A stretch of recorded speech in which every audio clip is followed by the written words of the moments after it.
What's up YouTube, K.D.M Sports here. The basketball season is just about to begin, and I know a lot of us basketball fans are ready to rejoice. This 2023 to 2024 year feels like it's going to be even more promising. With the rise of new talent, especially after seeing this year's FIBA World Cup. The Toronto Raptors is my home team, and I feel as though this will be a great season for us with the new addition of Serbian coach Darko. Grady Dick, the one they say is the next Larry Bird, lockdown defender Jalen McDaniels, FIBA World Cup MVP Dennis Schroder, and all-time college scorer Marquise Noel, along with the same core, creates a perfect blend of great talent and veterans. I think this new look will definitely be an upgrade for the Raptors organization, as the tension between Nick Nurse and Raptors players and management just seemed to not be able to click anymore. Their current number one option, Siakam, also back in 2021, had a pretty notable incident with Nick Nurse, so I think the change will be positive for the Raptors and their superstar. Averaging 24 points per game, 8 rebounds, and 6 assists is star player numbers, and he was one of 5 players to average these numbers. LeBron, Giannis, Jokic, Luka Doncic, and Pascal, the only ones to do that this past season. I expect a lot more consistency under the tutelage of Darko. The schemes and plays, I think, with Nick Nurse just wasn't effective anymore. He seemed to not know when to use the right schemes in certain situations on the court, along with poor substitutions and not much locker room motivation. Although he had great defensive plays during the Raptors run in 2019, offensively they really were carried by Kawhi, Lowry, and Siakam. They also seemed to stop buying into the Nick Nurse system. His defensive adjustments were not accurate enough either this past 2023 season, as Toronto was just a middle-of-the-pack offensive and defensive team, just barely making the play-in tournament. Overall, getting Darko I think was smart, and it will be of great value for the Toronto Raptors. I think although Siakam isn't great in the clutch as of right now in his career, I believe he will actually improve this season, having a new coach with new plays. But as we all know, Siakam himself still has to take it upon himself to make the baskets that really count down the stretch. Last season, the Raptors played 36 games with the score being within 5 points and 5 minutes left, and Siakam wasn't even top 50 scoring, or even top 2 on his own team. In 128 clutch minutes, he only scored 63 points, made only 1 of 10 threes, and made just 36% of field goals. This is a glaring weakness that Siakam as a superstar will have to fix, because every team that wants to be great needs a reliable leader and superstar to get over the hump. This is where Darko can instill confidence and trust. This is one area though where we have a certain player who doesn't shy away in the 2023 FIBA World Cup MVP, Dennis Schroder.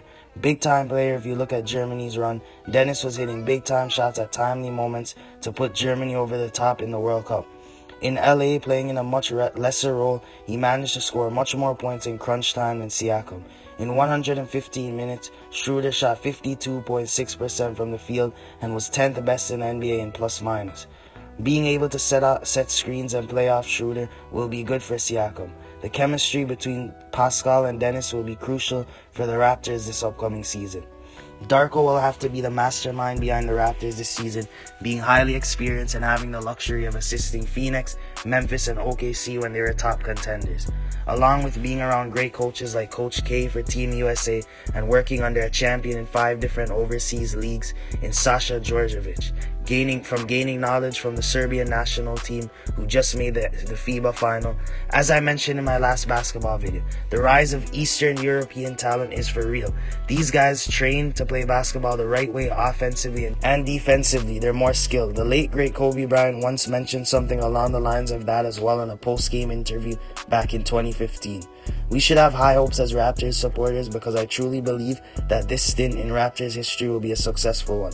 Also, the rise of Scottie Barnes, the 2022 Rookie of the Year, is another factor to account for because he will be the cornerstone of the Raptors franchise eventually.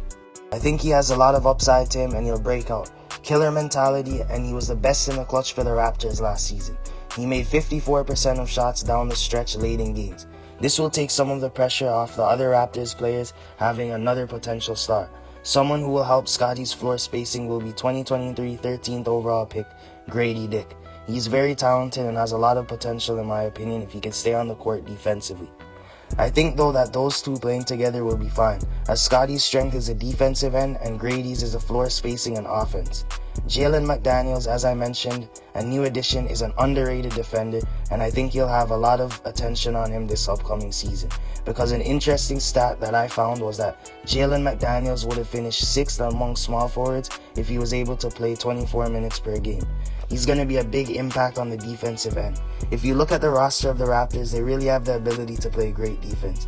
You have Anunoby, Jalen, Scotty B, Chris Boucher, and so forth. Another new talent that needs to be talked about, who can be another piece to a potentially deep Raptors team that could make some noise in the East, is Marquise Noel, the only D1 player in the last 25 seasons to post a 5-game stretch consisting of 20 points per game, 10 assists, 50% field goal percentage, and 50% three-point percentage. He could really be a steal for the Raptors, being that he was undrafted.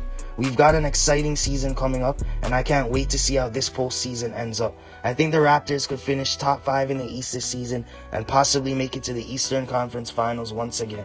Thank you guys for watching another video. Make sure to subscribe, like, share, and if you've got any opinions, leave it in the comment section below.